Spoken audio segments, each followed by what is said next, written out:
अस्सलाम वालेकुम guys, welcome to my channel the tag bank. तो आज मैं पाई नेटवर्क के बारे से एक बहुत ही अहम बात करने वाली हूँ। तो वीडियो में बने रहिए और एंड तक देखिए बिना स्किप के, क्योंकि इससे आपके बहुत सारे मसले मतलब टेंटेटिव और केवाईसी सबमिट की या नहीं की, क्योंकि आखिरी तारीख 31 आ गई है। तो ये सारे मसले आपके हल हो जाएंगे। तो चलते हैं अपनी वीडियो की तरफ। देखिए, आपको अब तक पाई इस्तेमाल करते हुए तकरीबन 2-4 साल तो हो गए होंगे। कुछ ऐसे भी लोग होंगे जिनको 5 साल हो गए होंगे, लेकिन आपने सभी ने केवाईसी तो अब सबमिट कर दी होगी, लेकिन सबकी केवाईसी पास नहीं हुई होगी। कुछ तो लोग ऐसे होंगे जिन्होंने सबमिट ही नहीं की होगी। तो देखिए, आज जो है 30 तारीख है, आज 30 जनवरी, लेकिन पाई ने आपको 31 तारीख आखिरी दी है। मतलब आपने हर हाल में आज ही अपनी केवाईसी को सबमिट करना है। केवाईसी प्रोसेस में डाल दीजिए। प्रोसेस का रिजल्ट क्या आएगा उसके लिए परेशान ना हो।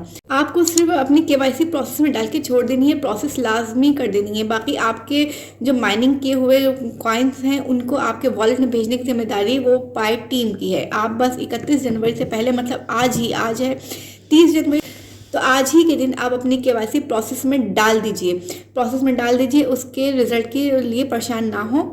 केवाईसी प्रोसेस में डाल देना इसलिए ज़रूरी है क्योंकि आपने जो माइनिंग की है अब तक वो आपको वॉलेट में लेना बहुत ज़रूरी है। उसके लिए आपको मैनेज चेकलिस्ट के जो 9 स्टेप्स हैं उनको भी पूरा करना बहुत ज़रूरी है। मैनेज चेकलिस्ट के 9 स्टेप पूरे किए बगैर आप पाई को वॉलेट में नहीं ले सकते। तो उसको कैसे पूरा करेंगे उस पर मैंने वीडियो बनाई हुई है। आप मेरे चैनल पर जाके मैनेज चेकलिस्ट की भी वीडियो देख सकते हैं, और मैंने एक 9 स्टेप की भी बनाई हुई है, वो भी चेक कर सकते हैं। वॉलेट की भी बनाई हुई है, लेकिन खैर वॉलेट में भेजें तो ये पाई टीम की जिम्मेदारी। पहले आप केवाईसी तो प्रोसेस में डाल दीजिए। मैंने चेकलिस्ट की मेरी जो वीडियो है वो मेरे चैनल टैग बैंक मेरे चैनल पर डली हुई है, वो आप देख लीजिए, क्योंकि वो आप मैनेज चेकलिस्ट के 9 स्टेप्स को मुकम्मल करने के बाद ही आप अपने कॉइन से कुछ फ़ायदा हासिल कर सकेंगे।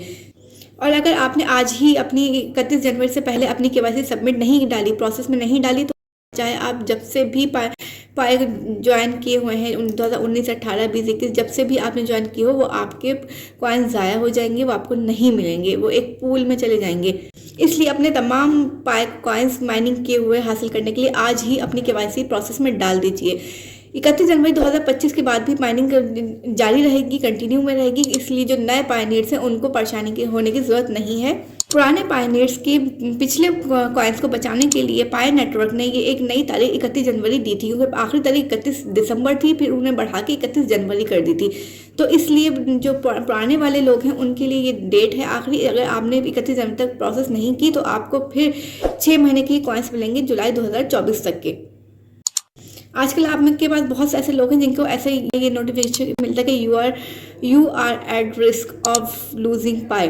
तो ये मैसेज आपके लिए नहीं है, ये उनके लिए है जो कि आपकी टीम है, जिन्होंने आपके रेफरेंस अकाउंट बनाया हुआ है उनके लिए। अगर उन्होंने 31 जनवरी तक केवाईसी सबमिट नहीं की तो आपके जो अनवेरीफाइड बैलेंस है वो ज़ाया हो जाएगा। इसलिए उनको बचाने के लिए आपको नोटिफिकेशन दिया जा रहा है कि ये वाले कॉइन्स आपके रिस्क पे हैं, ये ख़त्म हो जाएंगे।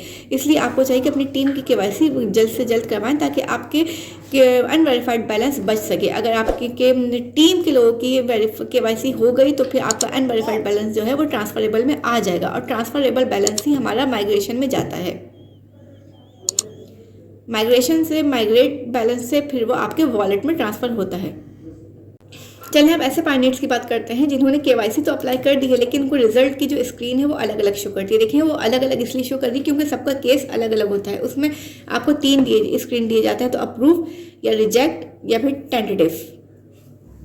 देखिए, ये 3 तरह के आपको रिजल्ट देखने को मिलेंगे।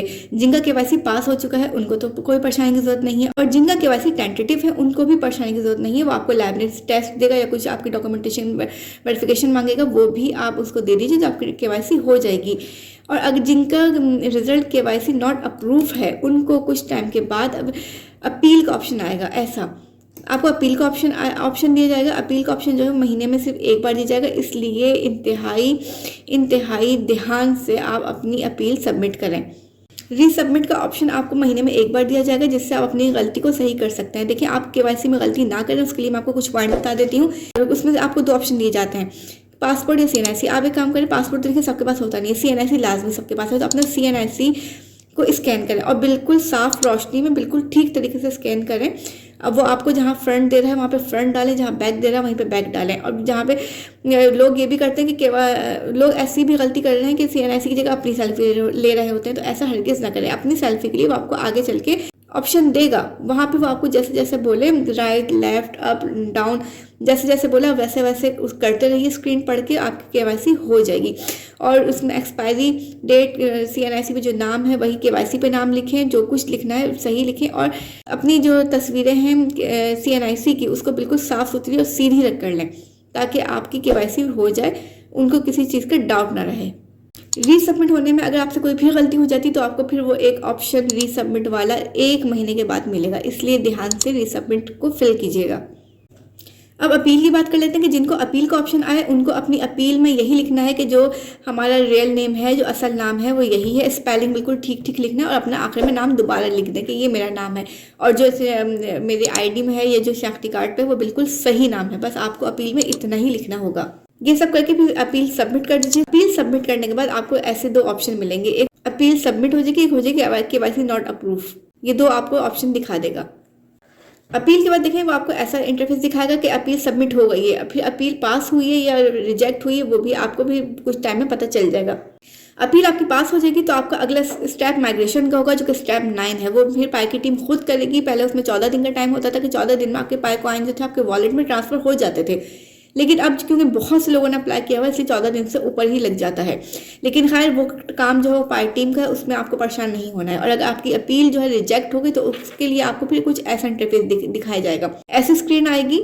ये स्क्रीन आ गई तो फिर आपकी पेनल्टी लगेगी, क्योंकि वो आपको एक बार ऑप्शन दे चुके थे कि आप रीसबमिट करें, अपनी गलती को सुधार लें। आपने अपनी गलती नहीं सुधारी तो आपको सज़ा के तौर पे पेनल्टी लगेगी। फिर आपको ये वाले इंटरफेस के लिए इंतजार करना होगा। ऐसे आपको ऑप्शन दिए जाएंगे। अगर आपको लगता है कि आपने जो KYC रीसबमिट करते हुए अपना नाम सही लिखा है तो आपको पहला ऑप्शन पे क्लिक करते हुए अपील फॉर रीसबमिशन पे क्लिक करके सबमिशन पे क्लिक कर देना है। और अगर आपको लगता है कि कोई गलती कर दिया आपने तो फिर आपको 2 नंबर वाला सिलेक्ट करना है, फॉरवर्ड अप पोर्शन वाला।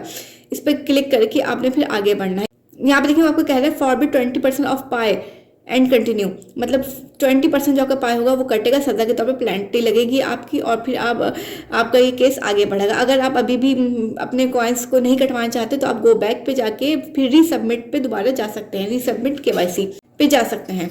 फॉरवर्ड 20% यहाँ पे क्लिक करके फिर आपको आगे बढ़ना है और फिर आगे का काम पाई टीम करेगी। अब आपका काम यहाँ पे खत्म हो गया, आपकी KYC दोबारा से चली गई है सबमिट में और आपका काम खत्म, अब पाई टीम करेगी। अब बात कर लेते हैं कुछ ऐसे पायनियर्स की जिनकी पहले तो KYC मुकम्मल हो चुकी थी, पहली माइग्रेशन भी हो चुकी है, लेकिन अब उनका रिजल्ट जो है टेंटेटिव हो गया है। तो उनको भी, टेंटेटिव वालों को भी कोई टेंशन लेने की जरूरत नहीं है, किसी परेशानी की जरूरत नहीं है। वो आपका रिजल्ट टेंटेटिव इसलिए कर दिया गया है कि वो आपसे कुछ वेरिफिकेशन मांगना चाहता है, तो आप उनकी वेरिफिकेशन दे दीजिए, उनको लाइब्रेरी टेस्ट दे दें, कुछ भी दे दें, वो सब कर लेंगे। आपका एक ट्रांसफर तो हो चुका है ना, आप जब ये सब कर लेंगे, लाइब्रेरी टेस्ट दे देंगे, तब आपके ट्रांसफरेबल बैलेंस जो है दूसरा वाला वो भी आपकी माइग्रेशन में हो जाएगा।